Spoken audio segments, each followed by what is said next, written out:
kung archive at any time, kung halimbawa mabago yung liderato ng Senado at Uy, mabago yung yung liderato. ng hangin o kaya nagbago isip ng mayorya at naisipang i-pull out, anytime yun pwedeng i-pull out. Unless yung magiging ruling tong Korte Suprema will go one step further na sabihin nila na parang mandatory na kailangan mag-reconvene yung Senado at mag-trial. Ang sabi po ni Ping Lacson at ni Tito Soto, kapag daw nabaligtad ang desisyon ng Korte Suprema, sila daw ang mangunguna magsabi, mag-file ng motion na hukayin na ulit ang articles of impeachment sa pagkaka-archive ng Senado.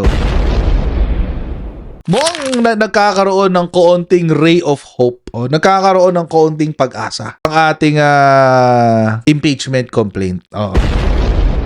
Una po, di ba, nag-file na ng motion for reconsideration. Tapos, after nun, maraming sumunod. Marami yung nag-file ng petition for intervention and motion for reconsideration. Marami na hong mga tao ang naglalabas ng kanilang mga saloobin. At hindi ho ito, mga kababayan, hindi ho ito maikakailana ng Korte Suprema. So, kahit pa paano, nagkakaroon tayo ng konting pag-asa. Ano? Kahit na yung Senado sira ulo, tayo naman ng mga pabor sa konstitusyon at pabor sa rule of law at pabor sa tamang sistema, nagkakaroon ng konting pag-asa at sana po magtuloy-tuloy na magbago ang desisyon ng Korte Suprema. Ang kailangan lang naman 8 out of the 15 Wala lang naman. Unanimous dapat kasi. Pero mga kababayan, tulad nga na na-vlog ko kahapon, si Chis Escudero kinakabahan. Bakit? Kasi nga, itong si Tito Soto ay nagsalita. Kung magdidesisyon ng kontra, kung paninindigan ng Korte Suprema, yung petisyon na sasabihin lang, hindi, amin yung desisyon namin ang tama. Kami lang ang pakikinggan. Wala kaming pagkakamali. We are the gods of Padre Faura. Ganon. Ang magiging desisyon, baka siya ay mag-call for a CONCON or Constitutional Convention or CONAS or Constitutional Assembly. Ito na nga, nag-aaway na nga si Chis, sasabi ni Chis Escudero, the Senate is not your playground. Pero itong si Tito Soto sumagot. Soto in response explained that he would only be supportive of Chacha if the Supreme Court would maintain its decision to junk the impeachment case against Duterte despite the motion for reconsideration filed with the High Court. Yun ang sinabi niya. Totoo naman yan. At ang patutsada naman ni Tito Sen kay Chis Escudero, wala akong kinakampihan tulad nila. Ang kinakampihan ko ay ang konstitusyon. Ayun. Nakadurog na naman ang abogado to si Tito Soto. One Ball University, 3 points. Lawyers, 0. 3-0 na. Alam nyo po, mga kababayan, tayo po ngayon ay nasa constitutional crisis na. Ito po ang itsura ng constitutional crisis. Yung nagkakagulo lahat sa gobyerno kasi walang sumusunod sa konstitusyon. Kasi merong sangay na ayaw sumunod sa konstitusyon, specifically the Senate and partly, unfortunately, kasama po ang Korte Suprema. Meron pong nagsalita kanina sa kamera. Lahat daw ng kalabuan sa Duterte impeachment, dapat na nating linawin. Kailangan na nating magtsatsa. Magtsatsa na raw tayo, sabi ni Antipolo 1st District Representative Ronaldo Puno. Ayan, sabi. Puno cited the impeachment and the differing interpretations of the term forthwith as a compelling reason to pursue charter change and address several constitutional concerns. Na-excite ako. Papunta na tayo sa exciting part. Bakit ngayon kailangan na natin ng chacha? Mga kababayan, unang-una, economic provisions.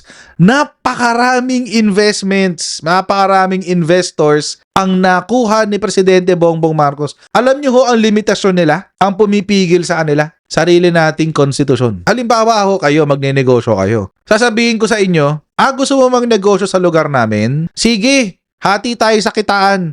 Akin 60, akin 60, sa inyong 40. Papayag kayo?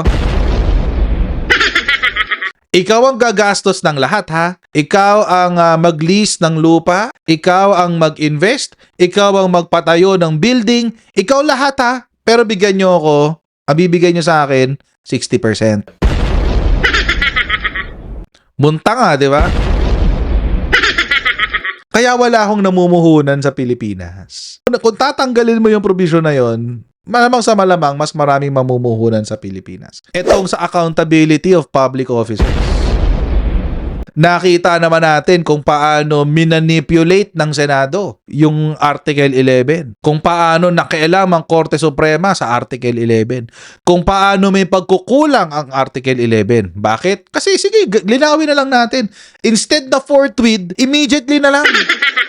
Simplihan natin. Tapos, isama din natin, mga kababayan, na impeachable officers ang mga senador at Kamara de Representante. Pero hindi sila didinggin sa Kamara, hindi sila didinggin sa Senado. Diretso sila sa Supreme Court i-impeach. Di ba? Pwede naman yun.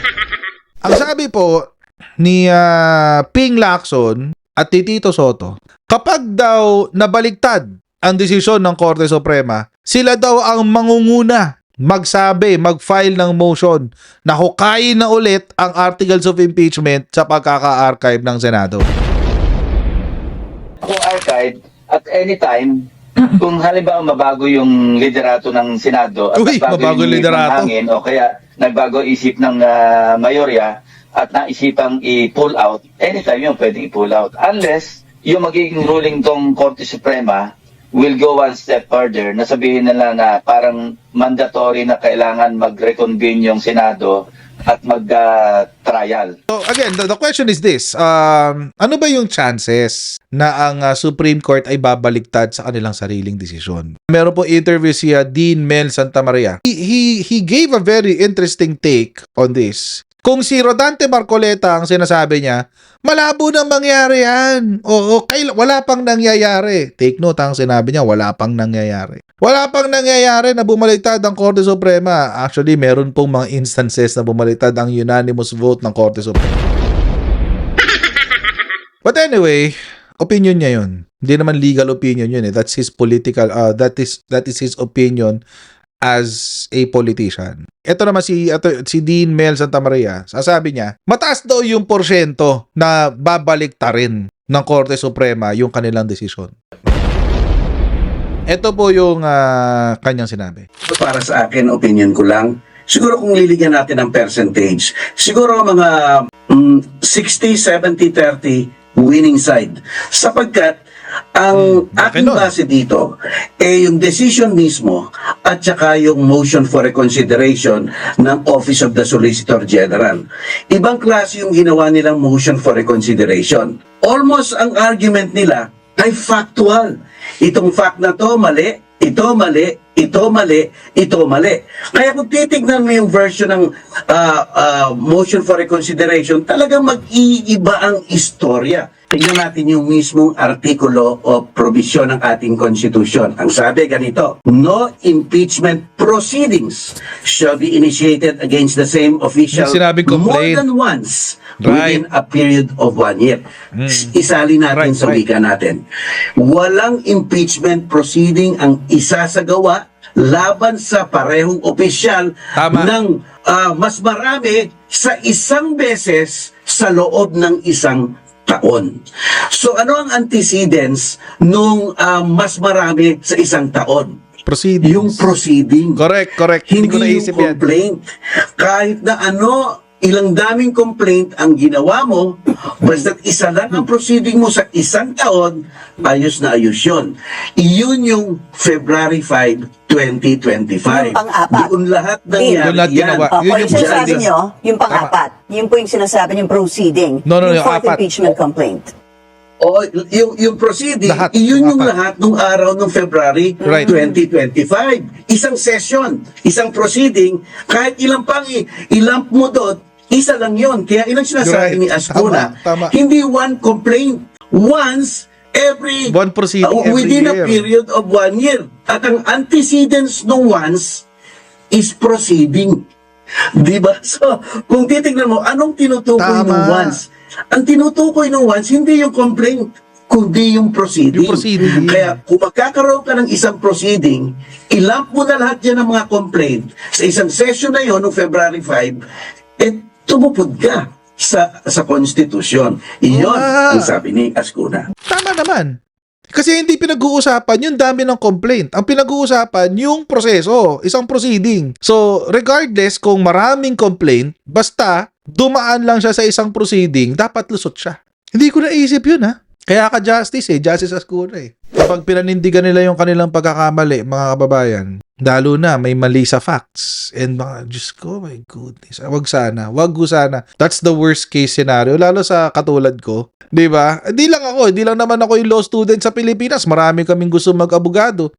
Malapit na mag-umpisa yung bar exams. If I'm not mistaken, sa linggo at sa Sabado o sa linggo, start ng bar exams. Sigurado ako maraming mga nag-aasam maging abogado o madi-discourage. At malulungkot kung paninindigan ng Korte Suprema yung kanilang pagkakamali sa kaso na to.